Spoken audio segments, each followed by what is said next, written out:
Good morning, everybody. Just got out the gym, y'all. Be putting that workout in. You gotta get that workout in when, when you first get off this rumination. A lot of you gotta get that workout in. That's what I had to do to get off that rumination. But, after that, you just kind of keep going, man, and you just like getting some good strides, and it's really good for you. So this is the thing when you,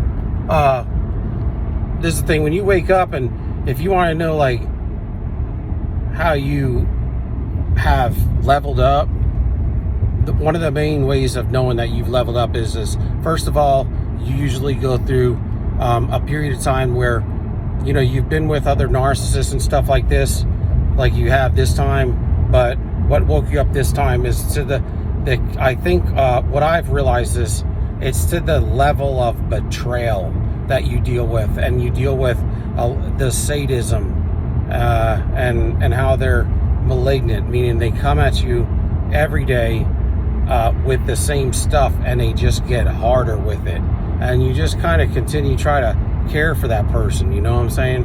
And over time you get to a point to where it's like, yo, there's nobody on earth that would do all this or to take this kind of brutal pain that I'm taking, man. And it's like, it really shakes you awake.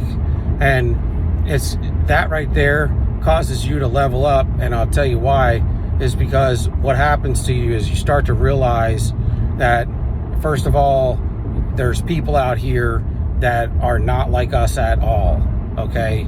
And it wakes you up to, learning about this stuff and understanding that there are real jackasses out here that act like they don't even care about, God, a savior, Christ, nothing, man. People, individuals. They don't care about their mama, their brother, their sister, their children, nobody. And their pets, nothing. They just care about what they're getting today and how they're going to get it. Doesn't matter. It's like, you can be a really good businessman, but if you're just taking from everybody and doing it in a criminal way, then, like people like us wouldn't do something like that. So, but these guys will be like, if I can get more that way doing business, I'm gonna do business that way. Or, they just don't give a damn. And when you wake up to this stuff, man, you push a lot of people out of your life. And because you push a lot of people out of your life, you avoid a lot of, poor reaping. So you would have maybe a good harvest, but you were poor at not like your decision making on how you would conduct, the way you would do whatever procedures they would be. But you had poor, you would choose poor people to be around or that you would allow into your life. And because of that, it would cause you to reap a poor harvest. But now once you wake up to this, you know what it looks like. And if you're having a hard time with it now, you may come into little like dips in this again, because what I found is like after I got over understanding what a love partner relationship would look like, then you start dealing with the frenemies, or so it gets a little tricky, because just like I said earlier, when you get out of the family unit and you distance yourself from them, then the love partner relationship is a whole different dynamic. It's the same energy, but it comes at you differently, and so it tricks you up. And the same thing goes for when you meet, or when you start to wake up. The next thing, when the enemy can't get you through a love partner or family, then he gets at you through frenemies and people around you.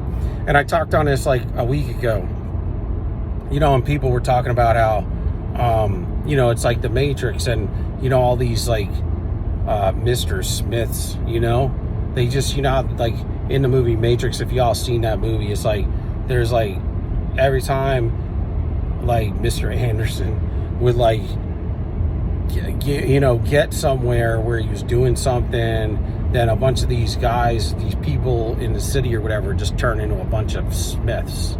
And it was the same guy. He was like, there was like the virus. I don't know. It's like, it's kind of like, I always think that they're the virus in the system, but the system's fallen and we're the good. So maybe we're like, they're the virus. I mean, the whole matrix is a virus, or it's an infection. There you go. The whole matrix is an infection. What we are is we're kind of like an antibiotic to this damn thing.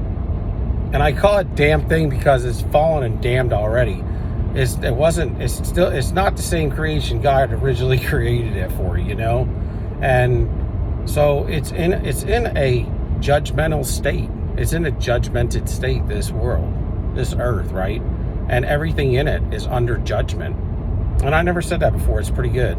So this earth, because sin has landed on it. When sin lands on it, it corrupts every bit of it. And that's why we need Christ to get out of here, man. And, you know, it takes loving God, loving Christ, knowing who he is. And then we also have to, like, love one another, man. That's what it talks about, you know. It's kind of like the Ten Commandments. It was 5 covenanted commandments between man and God, or God and man and woman. And then it was like 5 covenant commandments between, you know, one another, you know. So, you know, something to keep in mind, because, you know, he wants us to have, most importantly, to put him first, the first 5 commandments, and then to put, you know, mankind, right, man and woman, and you know, next, you know, just right with it, but secondary too, only to God, to treat them like we would like to be treated, you know. So to love God with our heart, our mind, and our will and soul, and to treat one another, treat others as if you'd like to be treated that way yourself. And if you do that, you've answered all 10, you know. And so when you wake up to all this, it causes you to, like, push yourself and to, you know, to find ways to be healthy and a healthier individual, because you do start to realize that what had happened in your life has been happening in your life since your birth. And you realize that there was a lot of folly in it and you had no idea. It's crazy how this spell works, and when you break it, it's just like, you know, it, not for nothing, but it does make you think about all the people that are asleep to these types of things. I mean, to people of the world, they would consider this, how we've experienced narcissism, as a conspiracy theory, really.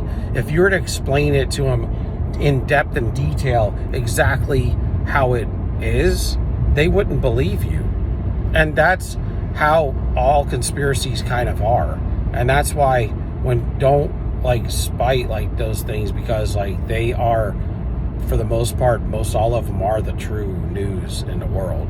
And but if you don't look into them or experience them for yourself, or dig into them and find the reasoning behind it, nobody will usually ever be able to make you understand it. And that's why it's kind of like a interesting thing. But it's when you start to wake up to this, you start to realize that how you can do everything in a better way, and how much more you can push yourself, you know, and you have the will to do it, because it kind of sets out a whole new blueprint for you to be a successful individual in your life. See, before, it kind of like was bogging you down. And it talks about how, like, the enemy, I think it talks about, I don't want to say this if it's in the Bible or not, but I remember either reading somewhere or hearing something somewhere that was kind of along the lines that the enemy would kind of like get to a point to where he would just tire out and wear out the saints if they don't watch, you know, in certain times and eras and in, you know, on this earth. And I think that we were heading toward that point, you know. It's like you're dealing with these narcissists all your life, and you're draining your energy, and, you know, you feel like, you know, you should be a champion, you know, at a lot of things, and it's not really working out for you, but you're still pushing and trying. But you kind of get weaker to having the will to push over time, because it kind of plays on your faith and your hope, you know. And so when God allows you to wake up to this, it's almost like he's allowing you to also get a burst of energy, and it comes from you getting a burst of energy is coming through you getting a new hope and a new laid out faith that you can do this better now. There is no doubt in your mind. And for years and years and all your life, you were humble about things, and that's one thing that really God loves. God loves someone who is a lover, like that is not like a fighter but a lover, you know what I mean? Like that, you have gratitude, you care, and you truly love, and you really want goodness. I mean, yeah, we all fall. And sometimes you got to look at not what you did wrong today, but what can you do today in, God's goodness with his help, of course, right? Him using you so that you can help and bless others. Sometimes you shouldn't look at how you lack, but how you can still fulfill goodness in people's lives. But, you start to move away from toxic individuals, and you start to just elevate in many ways. And a lot of times it takes you having to be alone for a time, isolate, and just go inside, and just it kind of helps heal that rumination in a quicker way.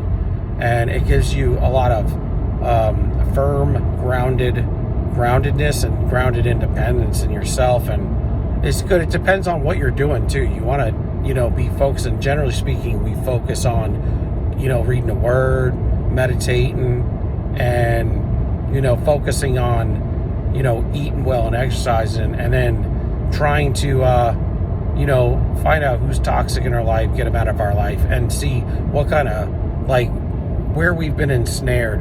And that's what I like to meditate on, is things like that. When you can just lay in bed and lay on your back in bed and just go into prayer, and then start to meditate on God's goodness, and dwell on, and let your mind just open up and show you how your day's experiences went, maybe your week's experiences went, and how you could have did better. And just let your body do all the talking to you. And that's like a good meditation with God, man. So that also it'll help you. I like to meditate on my future, like tomorrow. How what am I going to do tomorrow to prepare? Sometimes meditation like that, like I said, when God comes into your life, he slows everything down, because we need to move in silence, and we need to move in and just in we just need to move in silence, and just not talk about our plans, our vision, and don't be around the wrong individuals. So if you're out there, give me a like, subscription, thumbs up. I just wanted to give you something motivational and good today from the heart. That's just how I'm feeling today. And when the Hoover comes, turn it down, man, because the narcissist ain't got nothing for you. Nothing. They're really a curse. And the blessing is, if you've been discarded, the blessing, that's a blessing from God. And I know it may not feel that way, but it will. Everything that you go into and spend a lot of emotional invested time, sometimes there's good things that come from that, but there's also sometimes bad consequences. But the thing is when you find out what you're dealing with, you want to cut it off. And that's what we talk about cutting off the cords and those energetic ways that the evildoer that was connected to you once can still connect to you, because it really is up to you, because everybody has a free will, and free will has a lot to do with everything. And that's why God gives you free will, because if your will is what determines where your soul ends up, Okay, so just keep that in mind, y'all. Sometimes you're going to have tough trials, and sometimes you may be addicted to the narcissist, and you may need to just break those ties and stuff, and it is hard work. And sometimes you'll fall, and you'll give into it for a short time, but it won't last long, and then you'll discard or default on it because you realize that it's the evil way, and you just fell to it. But don't beat yourself up. Just grow in God and God in you. All right. Love y'all. Peace. We out. Bye.